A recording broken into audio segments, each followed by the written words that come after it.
Hi viewers, வாங்க இன்னைக்கு குழிப்பணியாரம் எப்படி செய்யலான்னு பார்க்கலாம். அதுக்கு எந்த பாத்திரத்தில் நீங்கள் பச்சரிசி எடுக்கிறீங்களோ அதை தலை தட்டி எடுத்துக்கணும். தலை தட்டி எடுத்ததுக்கப்புறம் இதை கையை அப்படி குவிச்சுக்கிட்டு இதை கூம்பலாக வர்ற வரைக்கும் நம்ம உளுந்தை அளந்து எடுத்துக்கணும். இதான் அளவு. இப்போ நான் அதை 4 மணி நேரம் ஊற வச்சு கிரைண்டரில் அரைச்சிக்கிட்டேன். அரைச்சதுக்கப்புறம் நான் வெல்லத்தை நல்லா நசுக்கி அந்த கிரைண்டர்லேயே போட்டுக்கிட்டு 2-3 ஏலக்காவையும் போட்டுக்கிட்டேன்.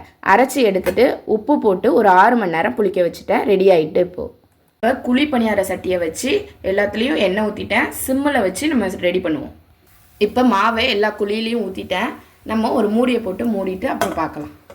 நல்லா வெந்துருச்சு. நம்ம இதை டேர்ன் பண்ணி போட்டுடலாம். திருப்பி போட்டாச்சு. ரெடி ஆகிடுச்சு. இதை நம்ம ஒரு பிளேட்டுக்கு ட்ரான்ஸ்ஃபர் பண்ணிடலாம். சுவையான இனிப்பு குழி பணியாரம் தயாராகிட்டுங்க. இதை நீங்கள் வீட்டில் ட்ரை பண்ணிவிட்டு எப்படி வந்துச்சுன்னு கமெண்ட் பண்ணுங்கள், லைக் பண்ணுங்கள், ஷேர் பண்ணுங்கள். மறக்காமல் எங்கள் சேனலை சப்ஸ்கிரைப் பண்ணிவிடுங்க.